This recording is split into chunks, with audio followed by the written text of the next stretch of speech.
Hello दोस्तों, कैसे हो आप सब। Welcome to my channel pharma exam. दोस्तों, आज की वीडियो में हम कुछ और क्वेश्चन डिस्कस करेंगे। ओएससीसी आपका 2021 वाला पेपर है। पिछले वीडियो में हमने 15 क्वेश्चन डिस्कस किया था। इस वीडियो में हम और 15 क्वेश्चन डिस्कस करेंगे। जैसे आप सभी को पता है, ओएससीसी का एग्ज़ाम जारी है और सब ऑर्डिनेट स्टाफ सिलेक्शन कमीशन के फार्मासिस्ट के एग्ज़ाम जारी है। उसके लिए हम लोग उसके प्रीवियस ईयर्स के क्वेश्चन देख रहे हैं। अगर आप हमारे चैनल पर नए हैं और अगर आपने अभी तक हमारे चैनल को सब्सक्राइब नहीं किया तो प्लीज़ सब्सक्राइब कर दीजिए। यहाँ पे हम फार्मासिस्ट एग्ज़ाम की तैयारी करते हैं, प्रीवियस ईयर्स के क्वेश्चन डिस्कस करते हैं। अगर आप कोई भी फार्मासिस्ट एग्ज़ाम की तैयारी कर रहे हैं तो प्लीज़ चैनल को सब्सक्राइब कर लीजिए। चलिए क्वेश्चन देखते हैं। नंबर 1 क्या है? Betamethasone and prednisolone are used in. ये दोनों किस में यूज़ किया जाता है? Infection, inflammation, ulcer, none of this. तो हमें पता है बीटामेथोसन और प्रेडनिसोलोन क्या है। ये दोनों ड्रग ग्लूकोकॉर्टिकॉइड है ना। ये दोनों क्या है? ग्लूकोकॉर्टिकॉइड है, बीटामेथोसन एंड प्रेडनिसोलोन। तो ये किस लिए यूज़ किया जाता है? ग्लूकोकॉर्टिकॉइड को इन्फेक्शन में दिया जाता है, इन्फ्लामेशन में, अल्सर में, या फिर नन ऑफ द एबव। तो बीटामेथोसन एंड प्रेडनिसोलोन आपका ग्लूकोकॉर्टिकॉइड क्या करती है? अल्सर इंड्यूस करती है ना। ये अल्सर करती है तो अल्सर आंसर नहीं होगा। इन्फ्लामेशन करती है, इन्फ्लामेशन में इसको हम यूज़ करते हैं लेकिन इन्फेक्शन में यूज़ नहीं करते। आंसर क्या हो जाएगा? Option B is the correct answer. Option B is the correct answer. Inflammation में हम ग्लूकोकॉर्टिकॉइड यूज़ करते हैं, है ना। चलिए नेक्स्ट क्वेश्चन देखेंगे।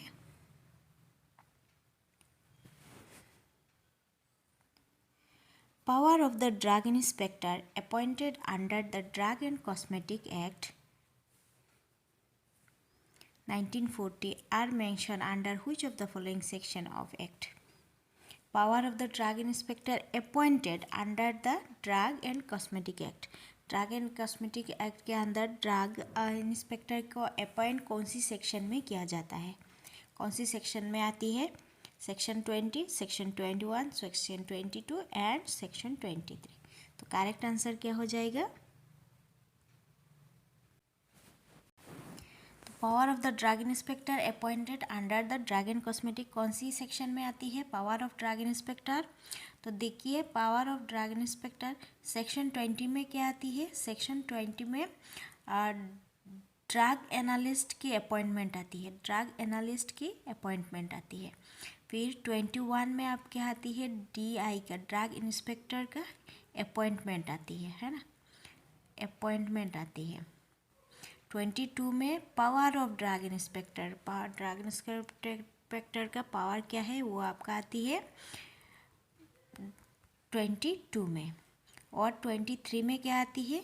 23 में आती है आपका इंस्पेक्शन, जो DI का इंस्पेक्शन वगैरह है वो सब 23 में आती है। और 19 में क्या आती है? 19 में आपका स्टेट काउंसिल आती है। स्टेट काउंसिल, इसको आप लोग एक बार देख लेना। तो हमारा आंसर क्या हो जाएगा? पावर ऑफ ड्रग इंस्पेक्टर बोला है तो आंसर क्या हो जाएगा? Option C, 22 is the correct answer. 22 is the correct answer. चलिए नेक्स्ट क्वेश्चन देखेंगे। Naphazoline is used in. नेफाजोलिन किस में यूज़ किया जाता है? अस्थमा में, हाइपोटेंशन में, नाजल कंजेशन में, या फिर है फीवर में। नेफाजोलिन किस में यूज़ किया जाता है? नेफाजोलिन, जाइलोमिथाजोलिन, ये सब किस में यूज़ किया जाता है? ये सब नाजल कंजेशन में यूज़ किया जाता है। Nasal congestion is the correct answer. Naphazoline, xylometazoline, naphazoline किस में रहती है? ओट्रिविन नाजल ड्रॉप होती है ना, उसमें रहती है। तो आंसर क्या हो जाएगा? Nasal congestion. Nasal congestion is the correct answer. चलिए नेक्स्ट क्वेश्चन देखेंगे। Pyridoxine is administered with isoniazide to minimize the। Pyridoxine किस आइसोनायाजाइड में किस लिए दिया जाता है? किसको मिनिमाइज करने के लिए दिया जाता है? हेपाटोटॉक्सिसिटी, एलर्जिक रिएक्शन, न्यूरोटॉक्सिसिटी, या फिर नेफ्रोटॉक्सिसिटी। पायरोडोक्सिन क्या है? विटामिन B6 होती है ना, विटामिन B6 को हम क्या कहते हैं? पायरोडॉक्सिन। तो आप आइसोनाइजाइड के साथ क्यों दिया जाता है? किसकी एक्शन को मिनिमाइज करने के लिए दिया जाता है? हेपाटोटॉक्सिसिटी, एलर्जिक रिएक्शन, न्यूरोटॉक्सिसिटी, नेफ्रोटॉक्सिसिटी। किस लिए दिया जाता है? आइसोनाइजाइड का आपका साइड इफेक्ट देखें तो क्या होगी? आइसोनाइजाइड का साइड इफेक्ट होती है आपका न्यूरोटॉक्सिसिटी, हेपाटोटॉक्सिसिटी एंड न्यूरोसाइकोसिस। ये होती है आपका आइसोनाइजाइड का, ये आपका आइसोनाइजाइड का क्या होती है? साइड इफेक्ट होती है। और किसको मिनिमाइज करने के लिए पायरोडॉक्सिन दिया जाता है? विटामिन B6 को दिया जाता है। तो आप क्या कहेंगे? न्यूरोटॉक्सिसिटी को। न्यूरोटॉक्सिसिटी को मिनिमाइज करने के लिए पायरोडॉक्सिन दिया जाता है, विटामिन B6 दिया जाता है।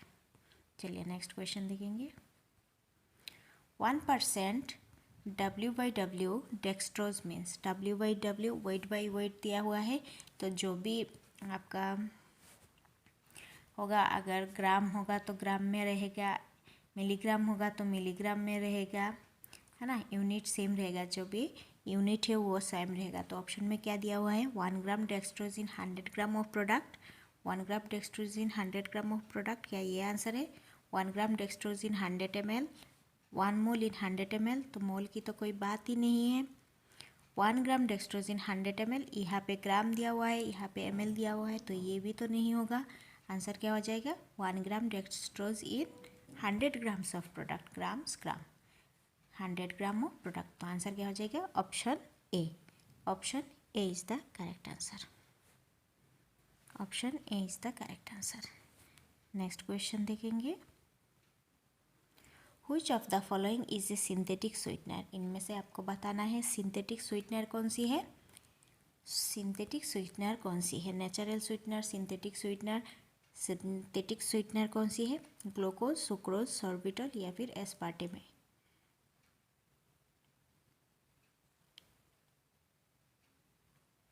सिंथेटिक स्वीटनर कौन सी है? ग्लूकोज क्या है? नेचुरल स्वीटनर होती है। सुक्रोज भी नेचुरल, सॉर्बिटॉल भी नेचुरल होती है। लेकिन एस्पार्टेमेट क्या है? ये आपका सिंथेटिक स्वीटनर है। एस्पार्टेम क्या है? सिंथेटिक स्वीटनर है। ग्लूकोज, सुक्रोज, सॉर्बिटॉल, फिर मेंथोल, ये सब क्या है आपका? ये सब आपकी नेचुरल स्वीटनर होती है। और सिंथेटिक में आपका एस्पार्टेम आएगी, है ना, एस्पार्टेम आएगी। चलिए नेक्स्ट क्वेश्चन देखेंगे।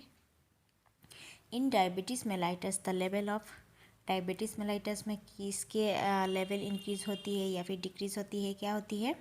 Sucrose increase in blood, glucose increase in blood, calcium increase in blood, none of the above. सभी को पता है डायबिटीज़ किस लिए होती है, डायबिटीज़ मेलाइटस किस लिए होती है। डायबिटीज़ का 2 टाइप होती है ना, type 1 and type 2 diabetes. Diabetes type 2 को हम क्या कहते हैं? Diabetes mellitus. डायबिटीज़ मेलाइटस किस लिए होती है? तो डायबिटीज़ मेलाइटस आपका yes glucose increase in blood, glucose level अगर ब्लड में इंक्रीज हो जाती है तो उसको हम क्या कहते हैं? डायबिटीज़ मेलाइटस कहते हैं। ग्लूकोज लेवल आपका इंक्रीज होती है तो उसको हम क्या कहते हैं? डायबिटीज़ मेलाइटस कहते हैं। चलिए नेक्स्ट क्वेश्चन देखेंगे। A patient asks for ibuprofen gel, the pharmacist may dispense. ये आपका फिजिकल फार्मेसी से क्वेश्चन है। क्या देंगे आप? अगर कोई पेशेंट आपको आइबुप्रोफेन जेल पूछ रहा है तो इनमें से आप कौन सी देंगे? ऑरोविल, वोल्टारॉल, डोपाम या फिर आइबोटॉप। क्या होगी करेक्ट आंसर? Ibuprofen jail. यहाँ पे बेसिकली आपको बताना है आइबुप्रोफेन की ब्रांड नेम बताना है ना। तो यहाँ पे देखिए आइबू है तो ये आइबू टॉप हो जाएगा आंसर, आइबू टॉप हो जाएगा करेक्ट आंसर। ऑरोबिल भी आपका जेल आती है जो पेन रिलीफ में दिया जाता है। बोल्टर भी एक टाइप की जेल है, लेकिन इसमें ऑरोविल में आपका कीटोफेम होती है। ऑरोविल में क्या होती है? कीटोफेम होती है। वोल्टारॉल भी आपका जेल होती है और डोपावाम ये ऑरली लिया जाता है। आंसर क्या हो जाएगा? आइबुप्रोफेन जेल आपका Ibotop is the correct answer. Ibu से आइबोटॉप। चलिए नेक्स्ट क्वेश्चन देखेंगे। Enteric coated tablet are meant for disintegration in, enteric coated tablet are meant for disintegration in stomach, mouth, intestine, none of this. क्या होगी correct answer? Enteric coated tablet किस लिए एंट्रिक coat किस लिए दिया जाता है? टेबलेट को कहाँ पे डिसइंटीग्रेट होने के लिए दिया जाता है? बेसिकली एंट्रिक कोटेड टेबलेट को स्टमक एसिड से बचाने के लिए कोटेड किया जाता है ना। स्टमक में जो एसिड होती है उससे बचाने के लिए। और ये कहाँ पे डिसइंटीग्रेट होती है? एंट्रिक कोटेड टेबलेट आपका इंटेस्टाइन में डिसइंटीग्रेट होती है। अगर एंट्रिक कोटेड नहीं रहेगा तो ये स्टमक में डिसइंटीग्रेट हो जाएगा, इसलिए इसको enteric coated tablet enteric coat करके दिया जाता है ताकि आपका इंटेस्टाइन में डिसइंटीग्रेट हो, है ना। तो आंसर क्या हो जाएगा? Intestine. Intestine is the correct answer. Next question देख लेंगे। The most important component of human gamma globulin is IgG। Most important component of human gamma globulin is क्या है? Immunoglobulin G, immunoglobulin M, immunoglobulin A and immunoglobulin E। Most important component कौन सी है? Most abundant भी कहते हैं। फिर आपका जो एकमात्र प्लेसेंटा बैरियर को क्रॉस करती है कौन सी है? इम्यूनोग्लोबुलिन। तो आंसर क्या होगी? IgG। IgG is the correct answer. Immunoglobulin कौन सी है? IgG, जो मोस्ट इम्पॉर्टेंट है, प्लेसेंटल बैरियर को क्रॉस करती है, IgG। फिर IgE हमने देखा है, IgE आपका किस लिए यूज़ किया जाता है? एलर्जिक रिएक्शन के लिए, है ना। एलर्जिक रिएक्शन में ही किया जाता है। प्लेसेंटल बैरियर क्रॉस करता है तो आप क्या कहेंगे? IgG। IgG is the correct answer. Next question देखेंगे। Drug which does not belong to the fruit class. इनमें से कौन सी है जो फ्रूट क्लास की नहीं है? एरगॉट, फेनेल, कोरिएंडर एंड दिल। कौन सी आपकी फ्रूट क्लास से बिलोंग नहीं करती है? तो देखिए यहाँ पे जो फेनेल, कोरिएंडर एंड दिल है, ये तीनों क्या है? फ्रूट है। ये तीनों फ्रूट क्लास की है, जो अम्बिलिफेरी फैमिली से है ना। तो ये तीनों क्या है? फ्रूट क्लास से है। लेकिन एरगॉट क्या है? फ्रूट क्लास से नहीं है। एरगॉट क्या है? एरगॉट आपकी फंगाई होती है ना, फंगाई होती है, जो क्लेबिसेप पुरपुरिया से लिया जाता है। एरगोटामिन आपका एक्टिव कॉन्स्टिट्यूएंट रहती है। तो ये क्या है? फ्रूट क्लास का नहीं है।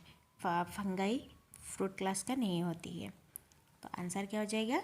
एरगॉट। Ergot is the correct answer. Fennel, coriander and dill क्या है? इस पे फ्रूट्स आती है। फेनल आपको पता है, कोरिएंडर भी यूज़ किया हुआ है, दिल भी।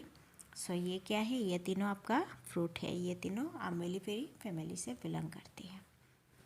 चलिए नेक्स्ट क्वेश्चन देखेंगे। What is the source of carbon atom in cholesterol?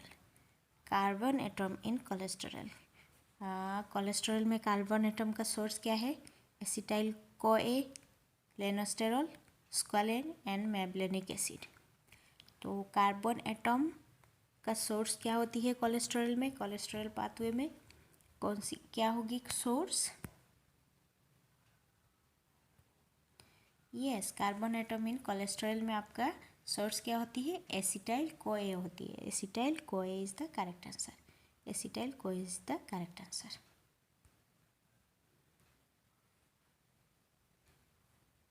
Next question देखेंगे। which of this is hypotensive drug? इनमें से हाइपोटेंसिव ड्रग कौन सी है? Senega, rhubarb, rauwolfia and बासाका।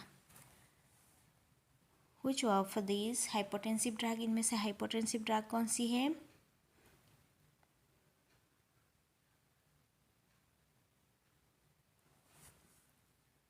Yes, hypotensive drug किस में होती है? राउल्फिया सार्पेंटिना। राउल्फिया सार्पेंटिना में क्या होती है? रेसार्पिन रहती है, जो हम लोग anti hypertensive as a anti hypertensive drug use करते हैं ना। राउल्फिया सार्पेंटिना से रेसार्पिन ऑब्टेन किया जाता है, जो हाइपरटेंशन में दिया जाता है। आंसर क्या होगी? राउल्फिया। वासा का आपका कॉफ में दिया जाता है, कॉफ सप्रेसेंट होती है। रुबाब वो आपका लेग्जेटिव में दिया जाता है ना। आंसर क्या है आपके राउल्फिया है। Fluid part of blood devoid of corpuscles is called, क्या कहते हैं, सेरम, प्लाज्मा, लिम्फ या tissue fluid. Fluid part of blood devoid of corpuscle is called plasma. इसको क्या कहते हैं, प्लाज्मा कहते हैं। ऑप्शन बी होगी correct answer. Option B is the correct answer. Plasma को कहते हैं, है ना, plasma is the correct answer. Next question देखेंगे।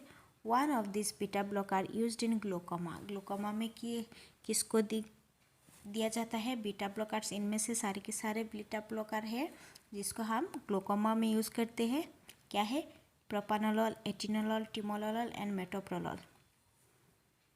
ग्लोकोमा में कौन सी यूज़ किया जाता है, एटिनोलोल, मेटाप्रोलोल, प्रोपानोलोल आपको हाइपरटेंशन में दिया जाता है।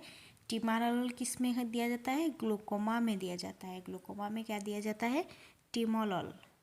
Timolol is the correct answer. Timolol is the correct answer. Glaucoma में क्या दिया जाता है, टिमोलोल। दोस्तों ये था आज की लास्ट क्वेश्चन। नेक्स्ट वीडियो में हम फिर मिलेंगे। अगर आप एग्ज़ाम की तैयारी कर रहे हो और अगर आपको वीडियो अच्छी लगे तो प्लीज़ चैनल को सब्सक्राइब करिए, लाइक करिए और शेयर करिए और एग्ज़ाम की अच्छे से तैयारी करिए। नेक्स्ट वीडियो में फिर मिलते हैं। Thank you.